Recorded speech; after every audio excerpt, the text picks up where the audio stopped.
Good morning, this is Anupama Laphe and we are discussing our topic independent director of a subject company law. Okay?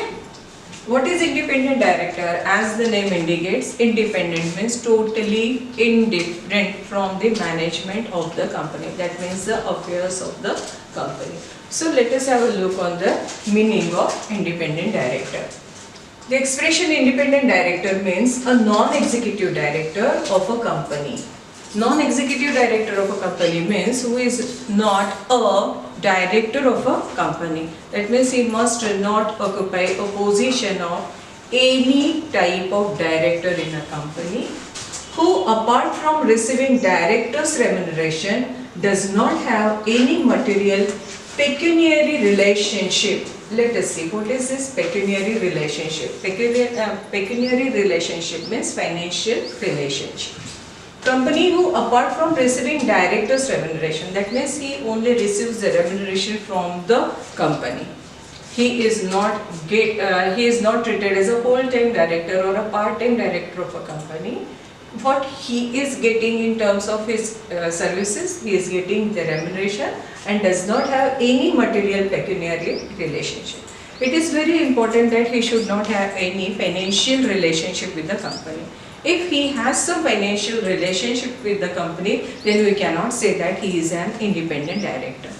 Why he is not independent director in that case? Because if he have some financial interest, the decisions which is taken by that particular director will be biased. देखिए, अगर मेरा कोई किसी के साथ कोई financial interest है तो मैं जो डिसीजन लेने वाली हूँ वो बायस रहेगा, वो इंडिपेंडेंट नहीं रहेगा. क्यों रहेगा? क्योंकि जहाँ से मुझे फ़ायदा होने वाला है ज़्यादा से ज़्यादा उस साइड से मैं अपना डिसीजन लेने वाली हूँ. इसीलिए independent director is a person who must not have any financial relationship with the company. Transaction with the company, ना तो कंपनी के साथ उसके कोई फाइनेंशियल ट्रांजैक्शंस होने चाहिए, ना ही its promoters, senior management or its holding subsidiary and associated companies. यानी ना तो सिर्फ he do not have any financial relationship with the company, but he must not have any financial relationship. That means he must not be attached with any promoter director in financial terms. क्या है? promoters के साथ भी नहीं. एक example दे देती हूँ. जैसे कि एक इंडिपेंडेंट डायरेक्टर है, उसकी अपॉइंटमेंट की गई है एक कंपनी में. कंपनी के साथ तो उसका डायरेक्टली कोई भी रिलेशनशिप नहीं है, दैट मीन्स फाइनेंशियल रिलेशनशिप नहीं है. लेकिन जो प्रमोटर है कंपनी के, उनके साथ में है. और समझ लीजिए कि उनको प्रमोटर से कुछ पैसे लेने हैं. प्रमोटर के पास उतना पैसा नहीं है, तो प्रमोटर के पास पैसे आए वो और मेरे पैसे मुझे वापस करे, इसलिए मैं ऐसा डिसीजन ले सकती हूँ जिसके वजह से प्रमोटर के पास पैसा आ जाए. लेकिन that will be not in the interest of a company. वो कंपनी के इंटरेस्ट में लिया हुआ डिसीजन नहीं है. And directors, any decision which is taken by the directors must be in the interest of the company and its stakeholders. लेकिन ऐसा नहीं हो रहा है. Why? Because I have some financial interest with the promoters and I am taking decision for the interest of the promoter and that is harmful for the survival of the company.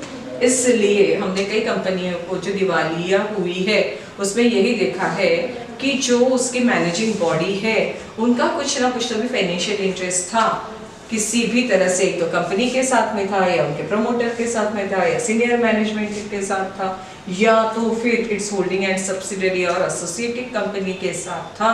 इसीलिए वो कंपनियां क्या हो गई है, in the process of winding up और declare as यानी दिवालिया हो रहे हैं ऐसे कंपनियां. ठीक है, तो this is the meaning of that means independent director. ये है मीनिंग इंडिपेंडेंट डायरेक्टर का. और ये अगर conditions, if he fulfils all this conditions, then he qualifies to appoint as an independent director in a company. अगर उसमें से कोई भी कंडीशन वो फुलफिल नहीं करता है तो he disqualify himself to be appointed in a company in the position of independent director. तो देखिए तो क्या है, how he will be selected. उसके सिलेक्शन प्रोसेस होती है इंडिपेंडेंट डायरेक्टर की. क्या होती है वो selection process? Selection out of qualified persons. जैसे मैंने अभी कहा, these are the qualifications which are specifically mentioned under the Companies Act. क्या क्या क्वालिफिकेशन है, यानी उसके कोई भी किसी भी प्रकार का फाइनेंशियल इंटरेस्ट इन लोगों के साथ नहीं होना चाहिए, ना तो उसके रिलेटिव्स भी इस तरह से इन लोगों के साथ फाइनेंशियली कनेक्टेड होने चाहिए. These are the qualifications for the independent director. That means selection out of qualified person. If he has these qualifications, then only he can be appointed as a independent director in a company. सिर्फ यही नहीं, दूसरा ये भी देखा जाता है whether he is knowledgeable, that means he is expert in that particular field, उसमें वो स्किल है. ये सब देखने के बाद ही he will be treated as a qualified person. ये तो क्वालिफिकेशंस है, ये बेसिक क्वालिफिकेशंस, लेकिन एडिशनल क्या होना चाहिए उसके पास में कि he has that much skill to act independently and take the decision for the benefits of the company. Selection from data bank. What is data bank? Data bank is a bank who keeps the information of all those persons who are intending to be appointed as an independent director.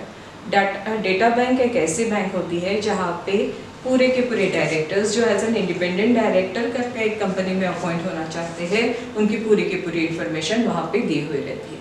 तो क्या है, उनका पूरा नाम, उनका qualification, उनका address, ठीक है, ये पूरे के पूरे, और इनका किसी के भी कंपनी के साथ कोई भी फाइनेंशियल रिलेशन नहीं है, ये उसकी जो पूरी की पूरी इंफॉर्मेशन जहाँ पे रहती है उसे कहा जाता है डेटा बैंक. ठीक है. Responsibility for due diligence. Responsibility for due diligence means his appointment must be taken after considering all the essential points. जैसे कि मैंने आपको पहले ही कहा कि जब आप उसके अपॉइंटमेंट करना चाहते हैं तो ये देखना जरूरी है कि वो किसी भी तरह से कंपनी से या कंपनी के मैनेजरल पर्सन से अटैच्ड नहीं है, फाइनेंशियली अटैच्ड नहीं है, ना तो वो ना तो उसके रिश्तेदार यानी रिलेटिव्स. अगर वो नहीं है तो भी, और जब उसकी हम लोग अपॉइंटमेंट करते हैं तो ये देखना चाहिए कि वो किसी भी तरह से डिस्क्वालिफाइड डिक्लेयर्ड हुआ नहीं है. Then appointment to be approved in general meeting. देखिए, the decision to appoint the independent director is taken by the board of directors, but the approval for his appointment must be taken from the shareholders of the company in a general meeting. जब तक के share holders इसके लिए अपनी permission नहीं देते हैं, इसके अपॉइंटमेंट अप्रूव नहीं करते, तब तक के that person can not be appointed as an independent director in a company. फिर क्या है, central government to prescribe the manner and procedure of selection. It is the right of the central government to prescribe the rules and manner through which the independent director can be appointed. ठीक है. तो ये अगर जब भी director central government कोई rules and regulations prescribe किए हैं, कोई मैनर ऑफ अपॉइंटमेंट प्रिस्क्राइब किया है, तो the company while appointing such an independent director must follow those rules, those directions. ठीक है. तो this is the procedure of selection of independent director. फिर हम लोग देखते हैं कि ये जो इंडिपेंडेंट डायरेक्टर है उसने इन एडिशन, जैसे कि उसकी अपॉइंटमेंट हो जाती है, he has to give his declaration. Declaration क्या है? He has to give the declaration that all the conditions which are prescribed under the Companies Act are fulfilled by the independent director. पहले तो जैसे मैंने आपको कहा कि board of directors takes the decision whether to appoint a particular person as an independent director or not. So he has to give this declaration in the board of directors meeting. ठीक है. जब उसकी appointment हो जाती है तो उसके बाद जो पहली बोर्ड ऑफ डायरेक्टर्स की मीटिंग होती है, in that board of directors meeting he has to give his declaration that he is fulfilling all the conditions which must be possessed by him under the Companies Act. Second ये होता है कि जैसे मैंने आपको ये कहा कि जनरल मीटिंग में उसके अप्रूवल होना चाहिए, तो in second case he has to give the declaration in the first general meeting. First general meeting यानी कौन सी? उसके अपॉइंटमेंट के बाद जो पहली एनुअल जनरल मीटिंग होती है उसमें उसे ये डिक्लेरेशन देना है that is he fulfilling all the qualifications which must be possessed by the independent director. ये उसे डिक्लेरेशन देना है एनुअल जनरल मीटिंग में। पहले कहाँ पे दिया है उसने? In the board of directors meeting, the second declaration in the general meeting, और सब्सिक्वेंटली अगर ऐसी कोई सिचुएशन आती है जहाँ पे क्वेश्चन रेज किया जाता है whether he can be treated as an independent director और not, in that case and under that situation he has to again give declaration that he is still fulfilling all the conditions which are required to treat him as an independent director. ठीक है, तो ये होता है independent director. ऐसे person को भी आप इंडिपेंडेंट डायरेक्टर करके अपॉइंट कर सकते हैं and this procedure for his selection must be taken while appointing the independent director। Independent director की भी ड्यूटी होती है कि उसने डिक्लेरेशन देना है कि वो इंडिपेंडेंट डायरेक्टर करके क्वालिफाई होता है। अगर कहीं से भी अगर he disqualifies to act as an independent director, ऐसे भी सिचुएशन में उसे ये बताना है and he has to vacate his office as an independent director. Okay, thank you.